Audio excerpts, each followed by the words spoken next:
Buenas noches con todos los presentes, estimado Fran Luis Espinosa Oquendo. Es un verdadero honor recibirlo en este espacio dedicado al conocimiento y la reflexión filosófica. Su formación en Ingeniería de Minas y su actual trayectoria en Filosofía en la Universidad Nacional de San Antonio Abad de Cusco, la UNSAC, nos brinda una perspectiva única para adentrarnos en la vida y obra de Plato. Apreciamos profundamente su disposición para compartir con nosotros su visión y análisis sobre uno de los pensadores más influyentes de la historia. Estamos seguros de que su participación será un gran aporte a todos. Bueno, el contenido que voy a dar a conocer es el siguiente. Vamos a dar una breve introducción a Platón. Bueno, para empezar, Platón nace en el año 427 antes de nuestra era. Es discípulo de Sócrates y maestro de Aristóteles, los tres grandes íconos de la filosofía, y fundó sobre todo la academia, la primera universidad a nivel del mundo, ¿no? Y sobre todo los diálogos que han marcado trascendencia en la metafísica, epistemología, ética, política y demás. Bueno, para empezar, eh, prefiero ser visto como un hombre que aspira a ser justo y no atribuirme conocimientos que no poseo. Eh, en esta etapa de mi formación filosófica voy a compartir con ustedes y haré un esfuerzo para presentar lo poco que sé de Platón y sus diálogos, con el intento de reflexionar y aprender en este proceso. Espero el tiempo apremie y que este banquete de ideas sea para su agrado. En el contexto histórico familiar, él tiene un nacimiento y linaje aristocrático. Como sabemos, tanto su padre como su madre eh, trascienden, tienen una trascendencia aristocrática por parte de su madre, Perictione, tiene una descendencia del famoso Solón, el famoso legislador ateniense, y Aristón, que es el padre, también desciende de Codro, el último rey legendario de Atenas. Aristócles, como es su primer nombre, y luego ya llamado como Platón, ya por su profesor de gimnasia, ¿no? Dado sus atributos y un cuerpo fornido que tenía. Él nació en Atenas durante el conflicto de la guerra del Peloponeso, vio esa crisis que sufría Atenas, en ese conflicto con Esparta, que era sobre todo un gobierno netamente militarizado, y versus o en contra de Atenas, ¿no? Que era un gobierno netamente democrático. Y luego vamos a ver el por qué su influencia de tener un gobierno autoritario liderado por el rey filósofo o la aristocracia, porque básicamente en la democracia es donde él percibe la gran decepción de este tipo de gobierno, de asesinar a su maestro, que es Sócrates. Bueno, también fue discípulo de Heráclito y también tuvo influencias de Pitágoras, ¿no? Ahora, en la primera etapa filosófica, hablaremos un poco de cómo a los 20 años recién conoció a Sócrates y desde ahí se convirtió en su gran maestro. Bueno, fue un modelo a seguir y abandona la política. Aquí todos los círculos eran socráticos, formó parte de una formación netamente socrática con influencia pitagórica y luego realiza la dialéctica, ¿no? En su máxima expresión como un arte del diálogo. ¿A través de qué? De las enseñanzas de Sócrates, que es la mayéutica. A través de la ironía trataba de sacar o dar a parir, como ya sabemos, las ideas de cada uno, con preguntas constantes y contraponerlas con otros argumentos de la realidad que contradecían, ¿no? La definición de alguien que creía haber tenido la definición o conocer algo respecto a la justicia, el amor. Entonces, la muerte, como ya lo repetí, va a ser algo impactante impactante para Platón. Y ahí es aquí donde él realiza un ideal de la república justa. Dada esta condena y la democratización ateniense es donde él desconfía de este modelo. Y es así como él plantea una república aristocrática, autoritaria, pero gobernada por los sabios.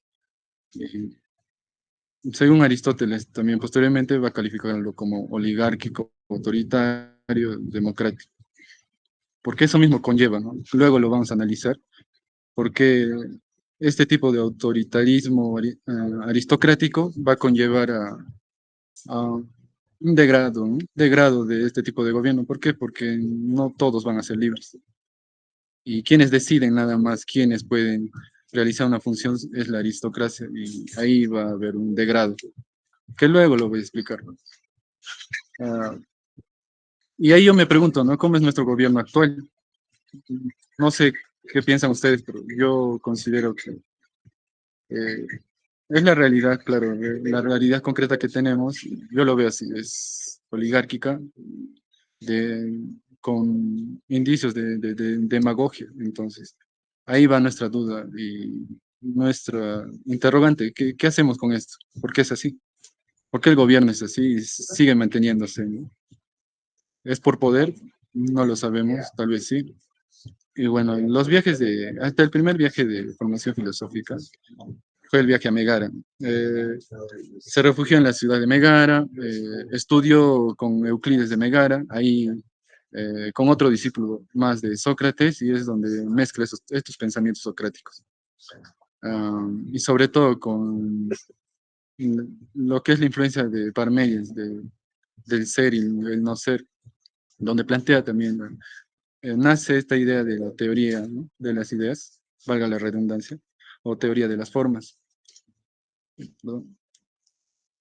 Luego el viaje a Egipto es interesante porque entra en contacto con nuevos saberes sobre matemática, incluso religiosas, y en Cirene estudia también matemática con pitagóricos, ¿no?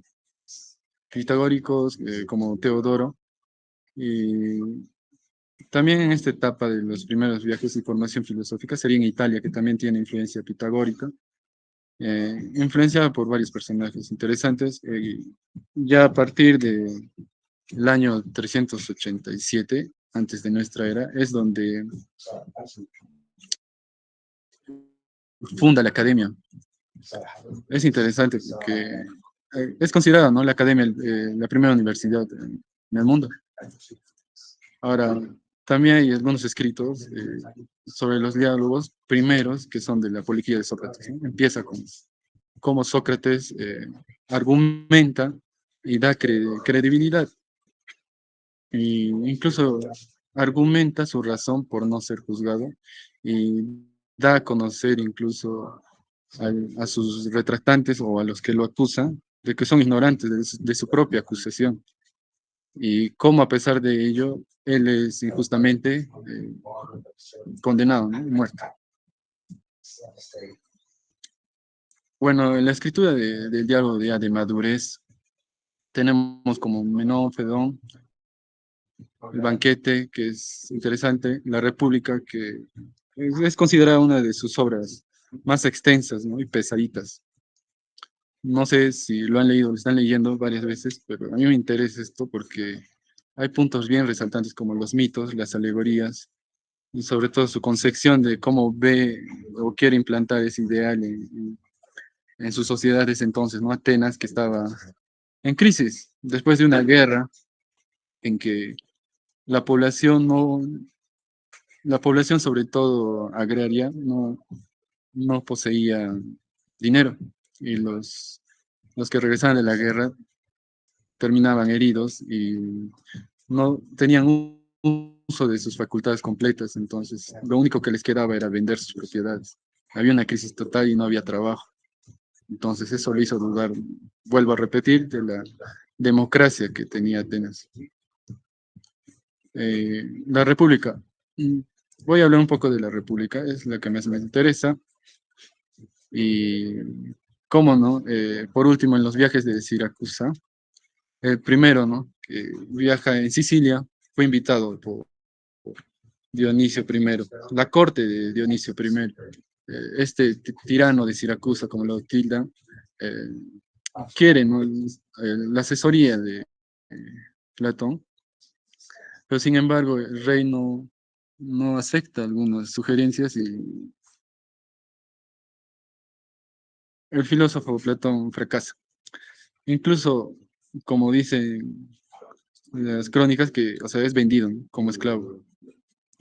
Fue liberado ya por un amigo posteriormente en Cirene y por segunda vez viaja y una tercera vez también.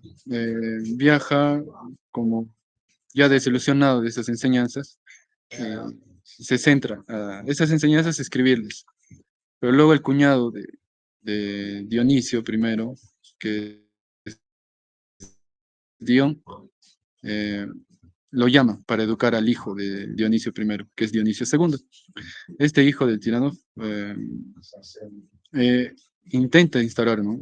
Platón en ese gobierno, el gobierno del rey filósofo, pero también fracasa y es retenido contra su voluntad también. Y el último viaje será un intento nuevo de formar otra vez al hijo, Dionisio segundo, pero también fracasa. Incluso Dion, que es el cuñado, por una cierta eh, ¿cómo lo explico? Pelea por el trono, es asesinado. Y por último, el tercer periodo, que es sobre todo los diálogos críticos, como Teto, Timeo, Filebo, las leyes, la obra inconclusa, en la cual las leyes ya es como que un, un piso a tierra, en la cual sus ideales se ven limitadas por la realidad concreta, ¿no? Que la sociedad no le gusta aprender, no le gusta pensar, no le gusta hacerse preguntas, no le gusta interesarse en democracia, ni siquiera en la política misma. Y es por ello que en leyes se empieza ya a poner ciertas líneas, o leyes, como dice su nombre, sobre una política más extensa, pragmática, sobre todo utilitaria, eh, que la, que la de la República, ¿no? Que es más ideal, pero hermosa para mí, en la cual debe haber un gobierno monárquico y democrático. Y empezamos con la República. Aquí en la República, un tema importante y hasta ahora en debate es sobre las tres olas que él habla, sobre las tres olas de la sociedad que debe superar y que aún yo creo que no supera y una está en ese proceso, que es la de la igualdad entre mujeres y varones y sobre todo en sociedades latinoamericanas en la que veamos sí, directamente que los hombres prevalecen sobre las mujeres y no es una apreciación subjetivismo mismo, sino es la realidad y hay pruebas e investigaciones de esta brecha, ¿no? El machismo es patente y latente incluso, en la que el androcentrismo ha perdurado y sigue todavía perpetuándose. Yo lo digo desde las bromas hay una perpetuidad de ese sesgo machista. Y es esa la primera ola de la revolución de una mujer que era en ese entonces relegada al plano doméstico, era bien androcéntrico. Platón plantea que deben cumplir las mismas funciones de un varón. Incluso se admiran, ¿no? Cuando está en la charla y con Glaucón. Y esta, más que las funciones, también da indicios o ideas para preguntarse, ¿no? ¿Por qué las mujeres no hacen las mismas funciones que los varones? Y en ese proceso estamos ahora, ¿no? Tal vez están en escritos que todos somos iguales, pero en la práctica es diferente.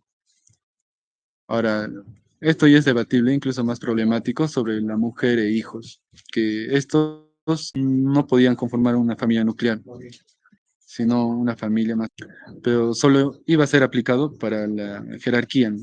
Como ustedes saben, son tres jerarquías. La jerarquía de los gobernadores, la aristocracia, el filósofo, los guardianes, que también pueden ser filósofos, pero se dedicaban más por su inclinación irascible. Ellos eran los que no podían tener familia nuclear. Y bueno, sobre todo se enfoca en esta área, ¿no? Por eso también, o sea, toma ideas de esta de la República, ¿por qué? Por Esparta, ¿no? Cómo Esparta logró ganar a Atenas y él también toma esa referencia para enfocarse también en los guardianes, ¿no? Que son los soldados o los militares, dicho de otra forma. Y por último, la tercera ola sería del rey filósofo. Esto es interesante incluso, ¿por qué? Porque en un gobierno ideal los filósofos son los que deben gobernar. Eh, y, y esto es del conocimiento verdadero. Uno que conoce bien va a ser bien por el bien en sí mismo. Y, pero también hay preguntas cuestionables de por qué un filósofo no quiere gobernar en sí, por qué no le interesa. Y por qué en los casos que hemos visto, a partir de un gobernador se ha convertido en un filósofo. Y es interesante también por qué preguntarse eso. Y ahí terminamos con las tres olas, que me pareció interesante. Y la muerte, ¿no? Cuando él fallece a los 80 años, en el 347 antes de nuestra era, es enterrado en el jardín de su propia academia, ¿no? De la academia. Y ahí va una cuestión, ¿no? Sobre el cuerpo y el alma. Ay, pero antes de eso, yo quería leerlos esto. Somos la síntesis en sí entre lo que nos da la naturaleza, la- es decir, la biología, lo que nos aporta la sociedad y lo que elegimos hacer con eso. O sea, no simplemente tenemos que caer en un determinismo biológico, ni psicológico, ni social, sino importa lo que nosotros podamos hacer con todo esto. ¿Qué elegimos hacer, no? Entre estas dos? Incluso porque hay una estrecha relación, incluso compleja. Y ahí va pensamiento de Platón en voz de Sócrates sobre el alma y el cuerpo, o la conciencia o cuerpo, como quieran llamarlo. Hay un dualismo aquí del alma y el cuerpo. Vuelvo a repetir, entre esa síntesis, muchos estudios consideran pues, que el alma podría estar ligado con el ADN. Sin embargo, no pueden explicar cómo es la conciencia, o ese impulso que te llega a moverte, ¿no? Que te da ánima, que te mueve, esa causa. Y, y va ahí mi pregunta, ¿no? Y les pregunto a ustedes, no sé si me pueden responder. Si siempre llego a veces a debates o charlas con algún materialista netamente concreto que habla, ¿no? Que la conciencia se desarrolla sobre intercambios de conexión, ¿no? De neuronas, pero ya sabemos que pasa ahí, o al menos sabemos que nuestra conciencia pasa en el cerebro, pues sucede ahí, que está ubicado en esa zona del cerebro, pero ¿cómo funciona realmente? Solo sabemos el lugar que está ubicado, pero no sabemos cómo podemos explicar o medirlo al menos, ¿no? Porque a partir de que algún cuerpo o entidad es medido o se determina alguna categoría, podemos comprobar su existencia, ¿no? Al menos concreta, pero pesa, la conciencia pesa, el alma pesa, no lo sé. Hasta ahora no se tienen investigaciones, por lo tanto, mm, la ausencia de evidencia de que puede existir el alma o la conciencia no es evidencia tampoco de que ésta sea ausente. Entonces, por lo tanto, no podemos afirmar ni negar nada hasta ahora. Y el cuerpo, ¿no? Que Platón considera que sí es algo que perece, que es mortal, y el alma que es inmortal. Eso lo sabemos claro. Incluso podemos explicar de forma física que el cuerpo no se destruye, ¿no? Ni se crea, solo se transforma. En cambio, el alma aún no lo sabemos, pero idealmente queda ahí. En todo caso, porque todo el mundo, en diferentes contextos históricos, tienen esa interrogante o sobre todo tienen la concepción de núcleos problemáticos que escuché oír. Núcleos problemáticos se refiere sobre todo preguntas esenciales del ser humano, ¿no? De la vida. Sobre todo, preguntas sencillas como ¿qué es la vida? Pero más profundas. ¿Qué es la libertad? Incluso si nuestro conocimiento está limitado por el lenguaje. Son preguntas necesarias y que cada sociedad se ha preguntado, y no solo la griega, pero la que ha desarrollado su máxima expresión es la griega, ¿no? Y bueno, algunos aportes principales que da Platón. Este es interesante, que es el anamnesis. ¿Qué es? Es la reminiscencia, un recuerdo, un conocimiento borroso que Platón habla sobre esta reminiscencia, ¿no? Incluso Sócrates, bueno, Platón en voz de Sócrates se refiere a que da a parir las ideas. Sócrates, que era el hijo de una partera, él también se considera un partero. ¿Pero de qué? De ideas. Y mediante preguntas exhaustivas daba a conocer todo respecto a la ignorancia que poseía uno. Y si uno quería aprender más, podía obtener ese conocimiento, ¿no? Que es la reminiscencia. Está claro que incluso la química, física y matemáticas son principios básicos, ¿no? Del macrocosmos, y que esto siempre es constante y perdura, y que nos ayuda a poder interpretar, ¿no? Lo que es la realidad, al menos física. Y hay temas importantes como el alma, ¿no? Que era el alma, que es inmortal y preexiste. Y esto está basado sobre todo en Parménides, que él habla del ser, algo que verdaderamente existe, y es la verdad, y el no ser, que habla como algo cambiante que se transforma y que no es posible medirlo, ya que cambia, ¿no? Constantemente, que podría ser como una opinión. Y la influencia de Heráclito también, que es un devenir de constantes, o sea, devenir constantes del mundo sensible, es porque cambian, ¿no? Es como una explicación lógica de que la materia no se crea ni se destruye, solo cambia. Y en ellos se basan su percepción del mundo sensible y del mundo inteligible. Que es sensible, es algo constante y cambia, pero en cambio lo ideal, lo inteligible es inmortal, perdura. Él hablaba de las reminiscencias como si nosotros fuéramos unas almas libres y que al nacer olvidamos todo este conocimiento verdadero y que es necesario, a través de la razón, conocerlos, recordar por medio de este conocimiento, ¿no? Y ahí va, ¿qué va más allá de la razón? A, a lo largo de la historia y de esta historia que hemos tenido de la humanidad, la razón ha llegado incluso a extremos absolutos en la que ha cometido barbarias, ¿no? Y ahí va mi cuestión también, y mi punto de análisis, ¿no? ¿Qué va más allá de la razón? Y esta era la que hablaba también Platón en sus libros y diálogos sobre la contemplación.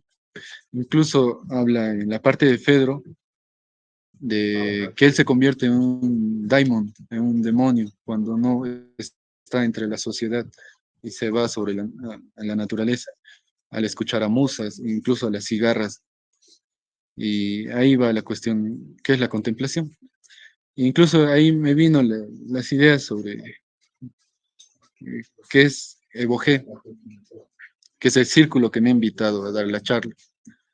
Y podría ser como una sin razón, que no está ligado por principios lógicos o de razonamiento lógico, guiados por el dios Apolo, como ustedes saben, y lo que sería lo que es contemplación, es donde está acompañado por un dios, Dionisios. Este dios hace nacer esta contemplación de la vida entera y la muerte incluso. Es una contradicción completa, como se describe. Colli, en la gran sabiduría griega, lo explica así, que en esta manifestación de culto, sobre todo relevante a la orgía, no una orgía actual que poseemos, esa concepción que tenemos, errada, ¿no? O bueno, nuestro contexto actual es otro término, Esta orgía se refería más al control de una emoción desbordada, un control incluso de los impulsos naturales que poseemos. Y luego de este control, ¿no? Se llegaba a ese éxtasis, que era el instrumento de esa liberación cognoscitiva, una liberación de esos vínculos que nos atan a ser individuos empíricos. Eh, Ahí va como que un punto de la razón, donde la razón ya no puede quepar más. ¿Hasta dónde puede llegar la razón? Por lo que yo lo percibo es hasta donde llegue nuestro lenguaje. Mientras más lenguaje posees, más rico es tu forma de poder expresar tus ideas. Pero hay un límite y es tu lenguaje mismo. Y a partir de ese lenguaje solo queda la contemplación. Y ahí, como punto culmine del éxtasis, sería el grito ritual que es Evo G. No quiero equivocarme, pero creo que el círculo va en torno al grito ritual. Es un grito de expresión de trance, éxtasis y conexión con lo divino, una destrucción de esos límites entre lo humano y lo divino. Se rompe todo, ya no hay más. Es el todo y la nada. Y aquí es donde lo califican, le dan el término de epoteia, que es una visión final y la revelación mística. Y esto lo relaciona también con los conocimientos ancestrales que tenemos acá y no son muy valorados, ¿no? Desde la chicha hasta las plantas medicinales o alucinógenas que te revelan en cierta medida lo que es la trascendencia de nuestra existencia, ¿no? Te da un enfoque diferente, perspectiva, que podría iluminarte, incluso cegarte, es peligroso. Pero ahí va que uno está impulsado o inducido por ciertas bebidas, ¿no? En el caso griego era el vino y en el caso peruano también la cuestión de los problemáticos, que no solo Grecia era el que razonaban, sino cualquier cultura y todas las culturas habidas y por haber. Y caer en un eurocentrismo también es peligroso porque estás inclinándote a un absoluto, ¿no? Un absolutismo, y te puede hacer daño también. Y, y aquí va como un resumen de la ética del bien, eh, en la cual se presenta un cuadro del método socrático a, a través de los diálogos, ¿no? Es un diálogo y a través de preguntas se lleva al conocimiento. Ese sería algo bueno.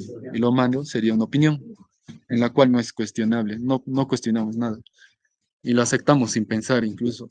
Y ahí va cuestiones que hasta ahora siempre pregunto y lo hablo siempre con mis compañeros y amigos, que si nosotros somos pensados o nosotros pensamos por nosotros, o sea, activamente, si recibimos la información pasivamente, la aceptamos tal como es o hacemos una crítica o al menos la razonamos y damos nuestro juicio. Y en sí la definición de bien, de acuerdo a Platón, sería el conocimiento y la virtud. Conocimiento del ideal, de lo divino y la virtud de una costumbre, un ejercicio de tener un punto medio entre dos extremos. Y no solo quedarte en ese punto medio, sino comprender que estos dos extremos entre lo abstracto y lo concreto, o lo bueno y lo malo, hay una interrelación, porque no hay extremos, no hay en la realidad al menos concreta algo bueno en su completitud, ni algo malo en su completitud. Lo que tenemos que comprender es que hay una interrelación entre estos y es compleja y nosotros como virtuosos tenemos que determinar en qué momentos debemos estar equilibrados y no irnos por extremos. Solo les pongo este ejemplo. Tú cuando consideras algo absoluto que existe, vas a cometer errores de absolutistas, que el bien es tal y así se debe hacer, y el que no piensa así, bueno, llegan a, como la historia nos ha dicho, asesinatos, ¿no? Crímenes atroces. Y entre ser relativista y quedarte en un punto exacto medio, muy relativista en que no consideras nada como principio, que también te quedas en un punto inerte en que no puedes ni moverte, ni realizar ninguna acción ni opinión, porque no sabes si algo es considerado correcto, incorrecto, equivocaciones. Y bueno, continúo la digresión, lo siento. En la ignorancia socrática, lo bueno era el saber, y no el saber de conocimiento, acumulación de información, como se cree, sino el saber de que no sabes nada, o al menos sabes un poco, o no sabes nada. Te impulsa esto a buscar esa verdad, ¿no? A explicar por cualquier medio de que esto es la verdad y se aplica.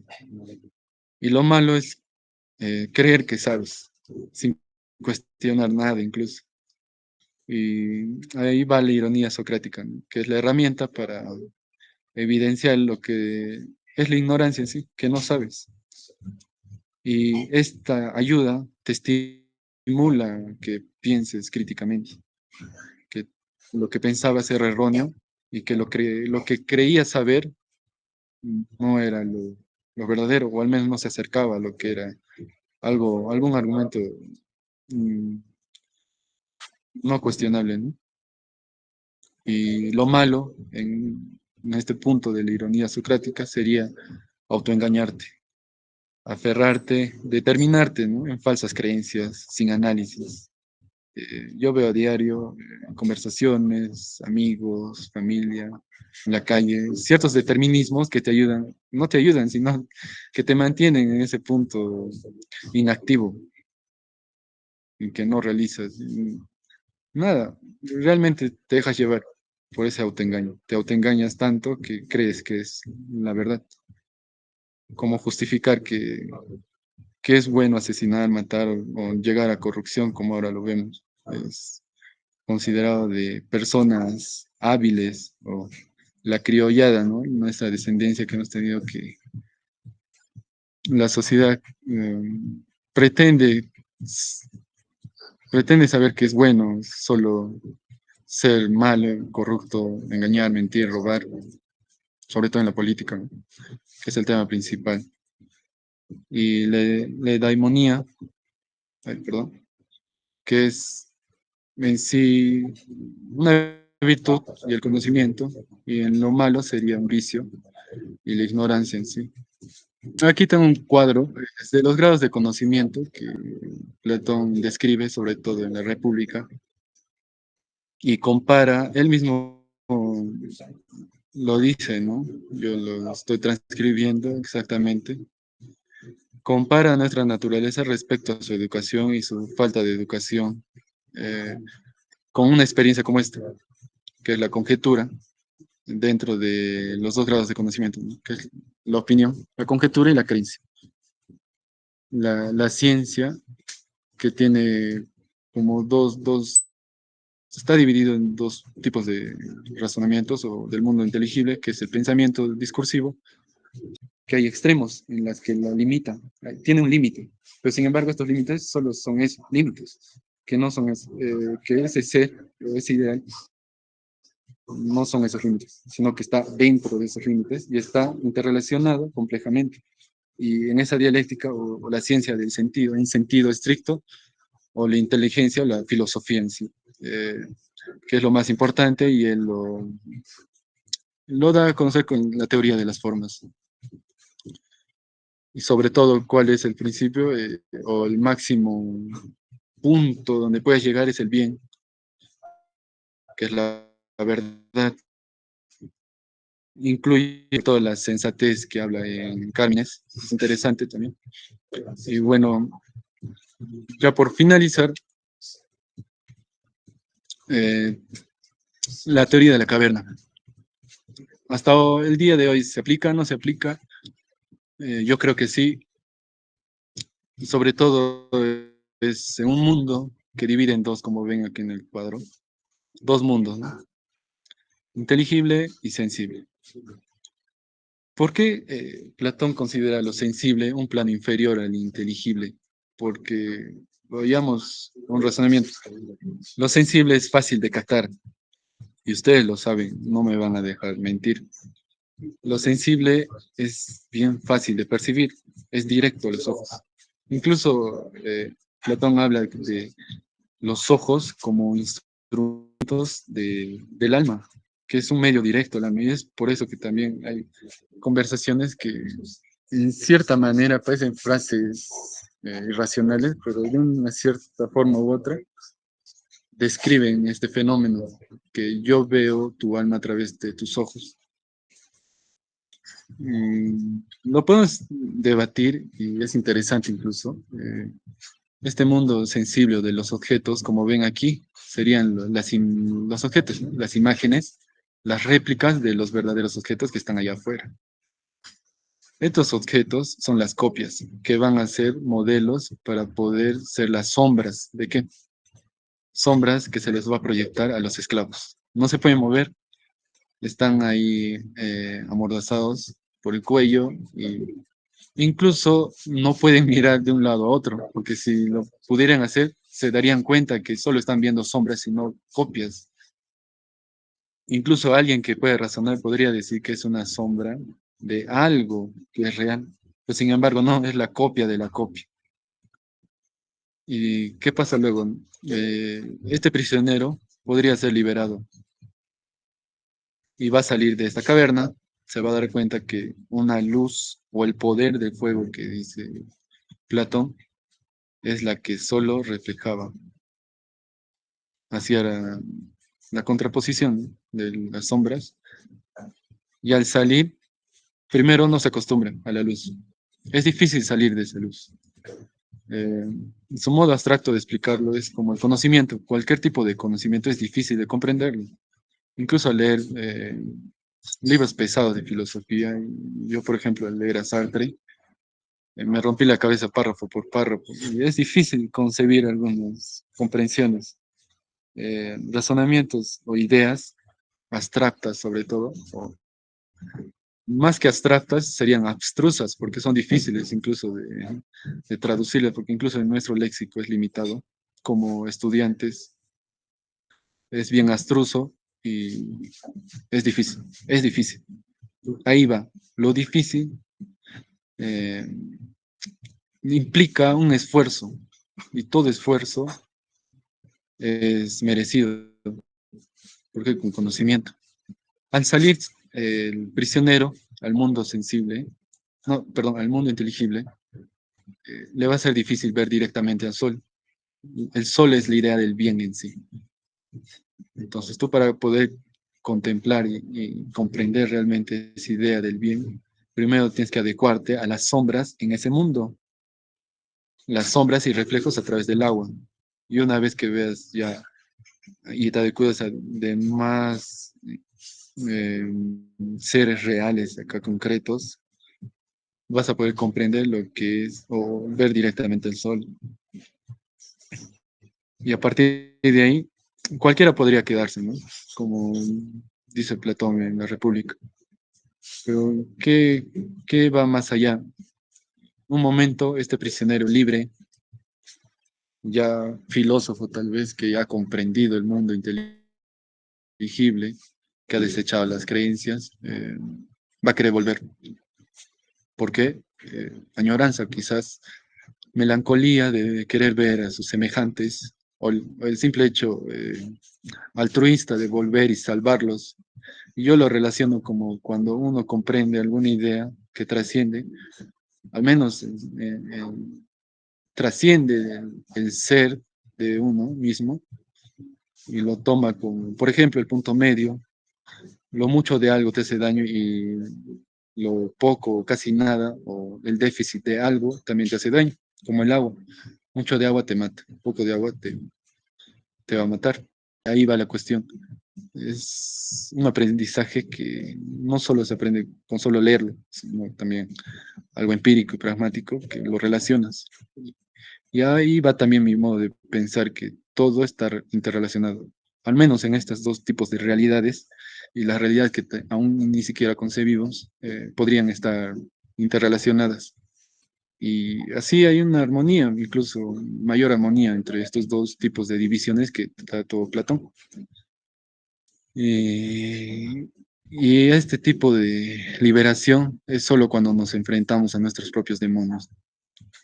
Podemos aspirar a esa virtud, la virtud de ser moderados en todo, no llegar a excesos ni déficit de nada. Mm, y bueno, de ahí yo quiero hacerles una pregunta, no sé si el mito de la caverna, ¿y qué pasaría si yo quiero regresar, o sea, estando en ese mundo inteligible, a rescatarlos?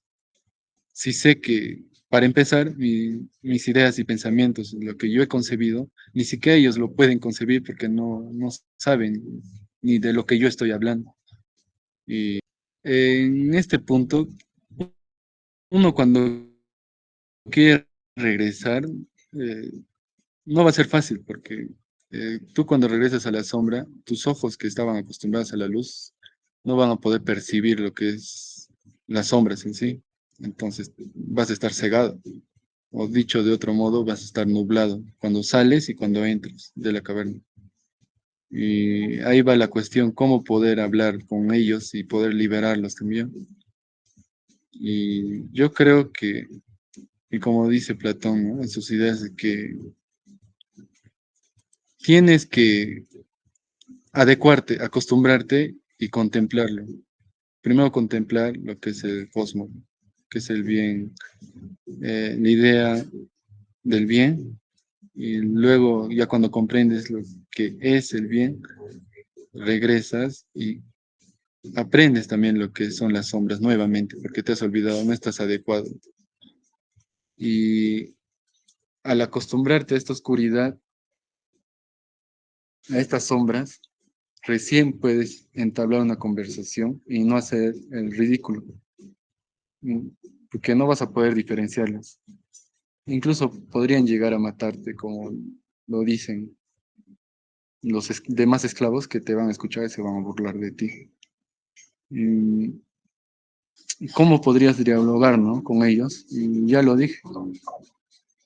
Mm, No vas a poder dialogar directamente del bien, de la justicia, del amor, la paz, sino volver a eso, lo que siempre hemos percibido en los diálogos, que es las preguntas, los cuestionamientos, una dialéctica, una serie de preguntas y mostrar la ignorancia de todos, incluso nuestra propia ignorancia de qué es algo.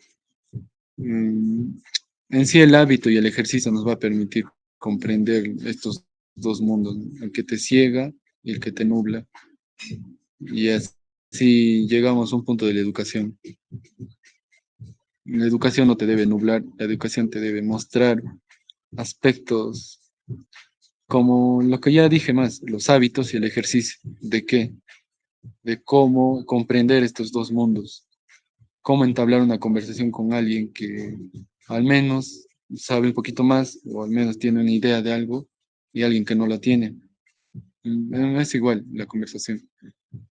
Y volver a ese origen y soportarlo, al origen de la corona, soportar. Y ahí estaría lo que es el arte de volver el alma a lo más fácil, que es la reminiscencia, algo así. Bueno, con eso terminaríamos todo. Eso sería todo. Gracias. Muchas gracias por su exposición, Fran Luis. Ha sido grato Gracias. para nosotros su exposición del día de hoy. Y quisiera ver si hay alguna pregunta o alguna consulta para el expositor.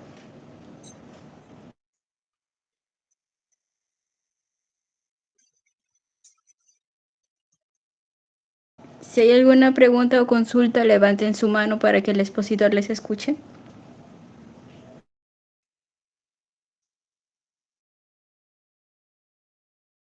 Sí. Venga, Pietro. Hola, buenas noches. Primeramente, felicitarte por tu exposición. Ha estado muy claro. Eh, Quería preguntarte sobre la cuestión, bueno, la que tú decías, ¿no? Al momento de salir, el hombre está cegado por este sol que es la verdad, ¿no? Pero eh, dijiste algo que creo que me sorprendió un poco, que cuando regresa ese hombre a la caverna, eh, está cegado también. ¿Qué representa? La pregunta sería, ¿qué representa para el hombre, para este hombre que ha salido y está regresando a la caverna, qué representa esa oscuridad en la alegoría? Sí, sí, Sabiendo no sé claro que ha salido de esa ignorancia, ¿no? claro. Sabiendo claro que ya ha salido de esa ignorancia, ha sido cegado por la verdad y todo eso, ¿no? Y se ha acostumbrado a la verdad. Bueno, y regresa como tú indicaste. Entonces, para ese hombre, ya sabemos qué representa para los que están en la caverna, tal vez, ¿no? Pero para ese hombre que ha salido y está regresando, ¿qué representa su oscuridad? Ese Platón directamente sería. Él incluso recuerdo que habla de Homero, incluso le salta a Aquiles que soportaría cualquier cosa, pero no volver a ser esclavo. Y ahí va donde plantea este tipo de ceguera o nu- o ser nublados, ¿no? Por la oscuridad, que eh, no podría dialogar con alguien que ni siquiera sabe lo que ha visto.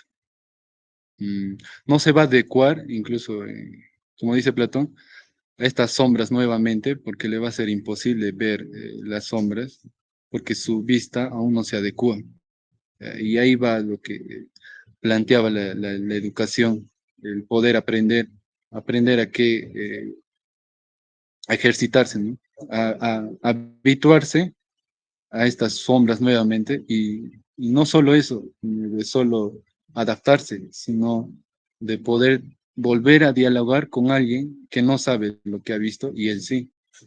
Y cómo yo lo relaciono con Platón, bueno, en la voz de Sócrates es esa reminiscencia que quiere rescatar, ¿no? Mediante la mayéutica y, dicho de otro modo, la dialéctica.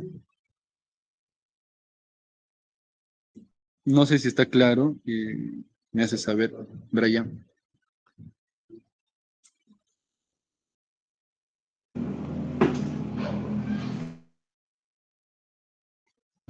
¿Alguna otra pregunta o consulta que tengan?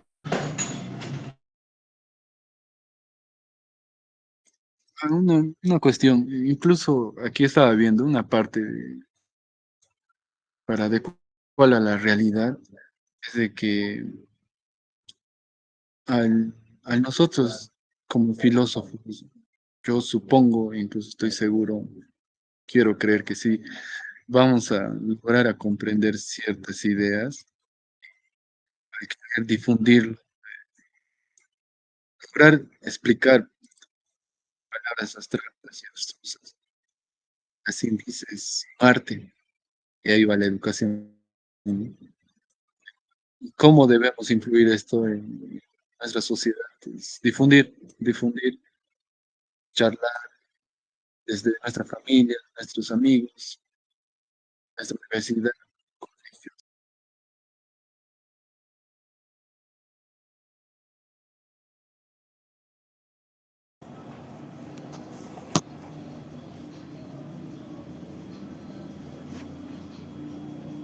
Muy buena exposición, ponente Fran Luis. En esta noche nos ha agradado la exposición que ha dado ante todos nosotros y le agradecemos de antemano que haya permitido exponer este grato tema. Gracias a todos. Espero que sigan adelante y bueno, gracias por Evoge. Espero no haberme equivocado con la intro que hice, ¿no? Sobre el grito ritual. No, Araceli, está, ¿está está, bien? ¿O, sí, o está en me lo equivoqué? correcto, Ah, ya. está en lo correcto. Está en lo correcto. Como le repito, ha sido de un grato escuchar su exposición del día de hoy. Ha sido muy relevante y muy interesante la exposición del día de hoy. Gracias a todos. Ah, muchas gracias a todos.